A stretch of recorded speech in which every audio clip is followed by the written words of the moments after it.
சமீபத்தில் தேமுதிக சார்பாக ஒரு மாநாடு நடைபெற்றுச்சு. இந்த மாநாட்டில் நிறைய தீர்மானங்கள் போட்டாங்க. அதில் ஒரு தீர்மானமாக மறைந்த புரட்சி கலைஞர் கேப்டன் விஜயகாந்த் அவர்களுக்கு பாரத ரத்னா விருது வழங்க வேண்டும் அப்படின்னு ஒரு தீர்மானம் போட்டாங்க. இப்போ பாரத ரத்னா விருது பொறுத்த வரைக்கும் அது மத்திய அரசு தான் கொடுக்குறாங்க.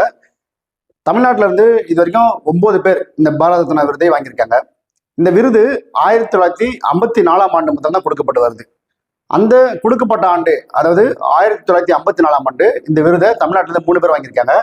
ராஜாஜி என்று சொல்லப்படுகிற சக்கரவர்த்தி ராஜகோபாலாச்சாரியார் மற்றும் ஆசிரியராக இருந்து இந்தியாவோட ஜனாதிபதியான சர்வப்பள்ளி ராதாகிருஷ்ணன் அவர்கள், விஞ்ஞானி சி.வி. ராமன் அவர்கள், இந்த 3 பேருக்கும் 1954 ஆண்டு இந்த விருது கொடுக்கப்பட்டது.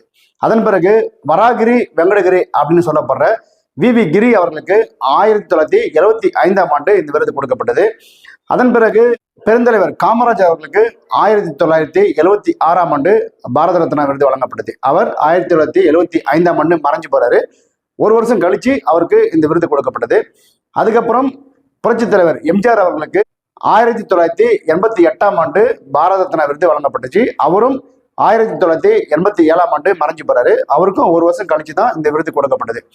அதன் பிறகு இந்தியாவின் ஏவுகணை நாயகன் முன்னாள் ஜனாதிபதி டாக்டர் ஏபிஜே அப்துல் கலாம் அவர்களுக்கு 1995 ஆண்டு பாரத ரத்னா விருது வழங்கப்பட்டுச்சு. அதே ஆண்டு கர்நாடக இசைப்பாடகி எம்.எல். சுப்புலட்சுமி அவர்களுக்கும் இந்த விருது வழங்கப்பட்டுச்சு. 1995 ஆண்டு 2 பேர் இந்த விருது வாங்கினாங்க.